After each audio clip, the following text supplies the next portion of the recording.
ये हमारा जो परंपरा है, ये तो अब आप ही समझ लीजिए कि अभी पत्रकार महोदय ने कितनी सुंदर बात बताई कि बात सही है, जहां पे पूर्णतया का बोध हो उसे पूर्ण दे देना चाहिए। और आपस में तो यही सिद्धांत तो होता है कि जितना हो सके आदमी को विवाद से बचना है। तो जो पुराना हमारा स्थान है, जो पुराना सनातन चला आ रहा है, उस पुराने पद्धति को वहां से उनको दे के सुपुर्द करके अपना स्थान निर्मित करें। उसमें कहीं सहयोग की जरूरत होती तो हम लोग आगे खड़े हैं, जैसे वहां पे अयोध्या में खड़े थे कि मस्जिद बनाए, कोई दिक्कत नहीं। लेकिन जहां पे मंदिर है वहीं तोड़ के वहीं पूजा करना, वहीं वजू करना है, वहीं पे भगवान की मंदिर पे ही जाके हाथ धुलना है, तो ये परंपरा तो सनातन की थी नहीं। और इसलिए एक ही बात मैं कहूंगा इस बात से चैनल से कि हम तो इस बात का पूर्णतया उम्मीद कर रहे हैं कि 2 तारीख को हमारे ही पक्ष में आए आदेश, और हम लोग बहुत जल्दी वहां पे पूजा पाठ करके पवित्र करके पूर्णतया वहां पे हम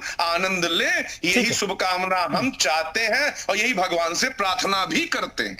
रवि भट्ट जी, आपने जो जिस इतिहास का जिक्र किया, मैं वो जानना चाहता हूं, क्या वो स्टैब्लिश किया जा सकता है साइंटिफिकली? 1669 का जिक्र किया आपने कि वहां पर मंदिर तोड़ा गया और फिर वहां पर ज्ञानवापी का निर्माण किया गया। तो मैं जानना चाहता हूं, जो एएसआई का सर्वे हो रहा है, क्या उसमें साइंटिफिकली प्रूव हो सकता है और उसका जिक्र जो है रिपोर्ट में किया जा सकता है?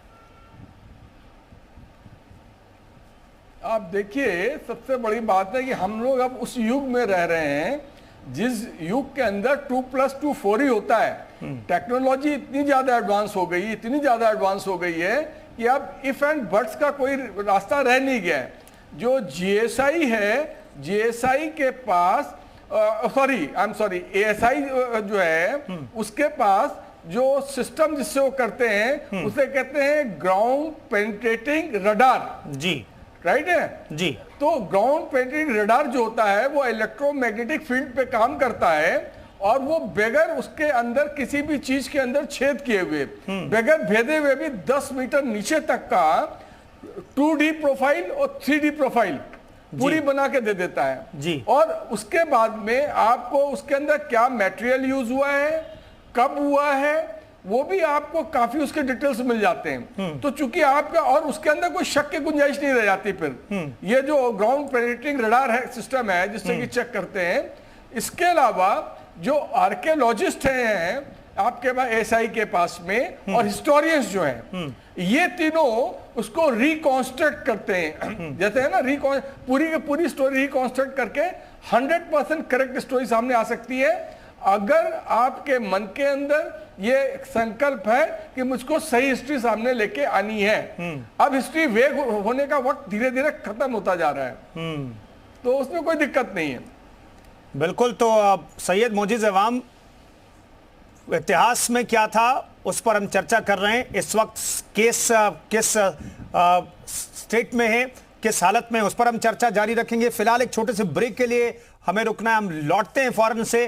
और यूपी मांगे उत्तर में आज ज्ञानवापी की चर्चा कर रहे हैं। कितनी लड़ाई बाकी है इस पर आज बातचीत हो रही है, क्योंकि सर्वे का 2 दिनों का काम पूरा हो चुका है। कल फिर से सर्वे का काम शुरू होगा और 2 सितंबर को रिपोर्ट जिला अदालत में सबमिट करने के लिए जिला अदालत की तरफ से कह दिया गया है। लेकिन इन सब के बीच दावे ये किया जा रहे हैं कि तहखाने की चाबी मिली, तहखाने को खोला गया, वहां पर सर्वे किया गया है और हिंदू प्रतीक चिन्ह वहां पर बरामद हुए। और यहां तक दावा किया गया हिंदू पक्ष की तरफ से कि वहां पर 4 फीट लंबी एक मूर्ति भी बरामद हुई है। यह दावा किया जा रहा है। इस पर बातचीत करने के लिए तमाम मेहमान हमारे साथ लगातार बने हुए हैं।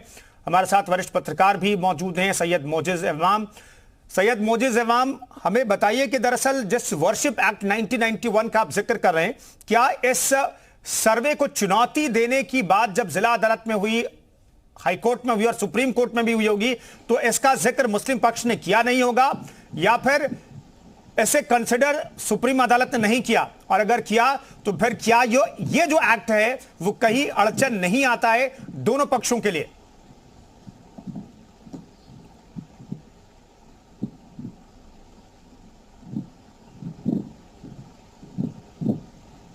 सैयद मोजिज अवाम,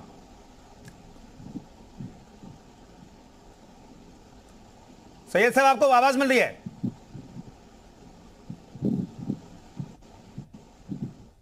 चलिए, ये सवाल वीएचपी रीता से मैं ले लेता हूं।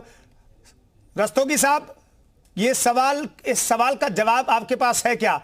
क्या इस का जिक्र सुप्रीम अदालत में मुस्लिम पक्ष ने नहीं किया होगा सर्वे को रोकने के लिए? जी, एक बार फिर से आप बोले। मैं कह रहा हूं जिस वर्शिप एक्ट 1991 का जिक्र किया जा रहा है कि भाई उस पर भी बहस होगी आगे, लेकिन क्या इस पर सर्वे को रोकने के लिए बहस नहीं हुई होगी, चाहे हाईकोर्ट की बात करें या फिर सुप्रीम कोर्ट की बात करें? तो सर्वे पे रोकने के लिए हाईकोर्ट में और सुप्रीम कोर्ट में ये लोग जा चुके हैं और हाईकोर्ट के ही निर्देश पे ये सर्वे हो रहा है और इसको रोकने के लिए ये जो भी प्रयास करेंगे, न्यायालय जो है उनको मतलब कि सर्वे को रोकने के लिए कभी भी नहीं आदेश करेगा, क्योंकि ये सर्वे एक सर्वे का तो अब आदेश हो ही गया है। हाँ ठीक है, हमारे साथ सैयद मोजिज इमाम जी भी जुड़ गए दोबारा से। सैयद साहब, मैं ये जानना चाहता हूँ वर्शिप एक्ट पर क्या बहस नहीं हुई होगी सुप्रीम अदालत में या हाईकोर्ट में इस सर्वे को रोकने के लिए? आपको लगता है ऐसा क्या? और अगर बहस हुई होगी तो ये एक्ट कहीं पर आड़े आता है? देखिए, जरूर आता। मैं सेक्शन 3 आपको पढ़ के सुनाता हूं। Bar of conversion of places of worship, no person shall convert any place of worship of any religious denomination or any section thereof into places of worship of different section of the religious denomination or of a different religious denomination thereof। तो जाहिर सी बात है कि ये पूरा act बार करता है कि कोई भी रिलीजियस कैरेक्टर 15 अगस्त 1947 से पहले जो जैसा था वो स्ट्रक्चर वैसा ही रहेगा। तो सुप्रीम कोर्ट इसको बहुत ज्यादा ऑल्टर कर सकता है, इसको भी लेकर डाउट है, क्योंकि अगर ये एक्ट जब तक इस एक्ट का, और इस एक्ट की खूबी है कि इसको ये जुडिशियल स्क्रूटनी से बाहर रखा गया इसको, तो इसको जुडिशियल रिव्यू भी नहीं किया जा सकता। जहां तक एएसआई का सर्वे का सवाल है, उस पर सुप्रीम कोर्ट में जो पक्ष दोनों लोग गए थे उन्होंने अपने अपने पक्ष बताए थे, खास करके जो अंजुमन इस्लामिया है जो इस मैटर को देख रही है, उन्होंने अपना पक्ष इसी पे रखा था, प्लेसेस ऑफ वर्शिप एक्ट पे। लेकिन जाहिर सी बात है कि कहीं ना कहीं एक विंडो होगा इस कानून में जिसको लेकर सुप्रीम कोर्ट देख रही है, और जो उनके पक्ष के वकील कह रहे हैं कि वो सुप्रीम कोर्ट ने उनको एश्योरेंस दिया है कि वो शायद जब ये मेंटेलिटी के लेकर मामला जब सूट आएगा उनके पास, तो इसको वो देखेंगे कि कैसा हो रहा कैसा नहीं हो रहा। नहीं, लेकिन मैं ये जानना चाहता हूं, जैसा आप मेंटेनेबिलिटी की का बात कर रहे हैं, आदेश 7 और नियम 11 जो है उस पर चर्चा तो पहले इस पूरे मामले में जिला अदालत में जब ये मामला पहुंचा वहां पर ये कहा जा रहा था भाई ये सुनने लायक ये मामला है या नहीं है, उस पर फैसला जिला अदालत ने किया और उसके बाद ही मामले की सुनवाई आगे बढ़ी। तो क्या लगता है कि जो बहस जिला अदालत में हुई वही बहस अगर सुप्रीम अदालत में होगी तो मुस्लिम पक्ष को फायदा हो जाएगा? छोटा जवाब। देखिए, ये नहीं कहा जा सकता कि किसको फायदा हुआ, कोर्ट इस पे क्या व्यू लेती है ये तो अभी एंटिसिपेट करना बहुत ही मुश्किल है। लेकिन जहां तक प्लेसेस ऑफ वर्शिप एक्ट है उसमें डिबार किया गया है सभी पक्षों में, उसमें मंदिर का भी जिक्र है, मस्जिद का भी जिक्र है, गुरुद्वारा के भी जिक्र है, और क्या नाम है जो क्रिश्चियंस के वर्शिप साइट्स हैं, जूस के वर्शिप साइट्स हैं, उन सब को लेकर जिक्र किया कि किसी का रिलीजियस कैरेक्टर चेंज नहीं किया जा सकता है। तो सुप्रीम कोर्ट क्या व्यू लेगा इसको एंटिसिपेट करना मुश्किल है। ठीक है, रवि भट्ट साहब हमें बताइए कि कहा गया कि भाई मंदिर के मलबे का, मंदिर को जब तोड़ा गया उसके मलबे का इस्तेमाल किया गया या फिर आधे अधूरे तरीके से वहां पर मस्जिद बनाई गई, आखिर ये सिचुएशन क्यों आई, ये नौबत क्यों आई? वहां पर पूरी तरीके से अगर अलग से बिल्ड किया गया होता ये मस्जिद, तो क्या ज्यादा चुनौतियां होती हिंदू पक्ष के सामने ये साबित करने में कि वहां पर पहले मंदिर था और मंदिर तोड़ करके वहां पर मस्जिद बनाई गई?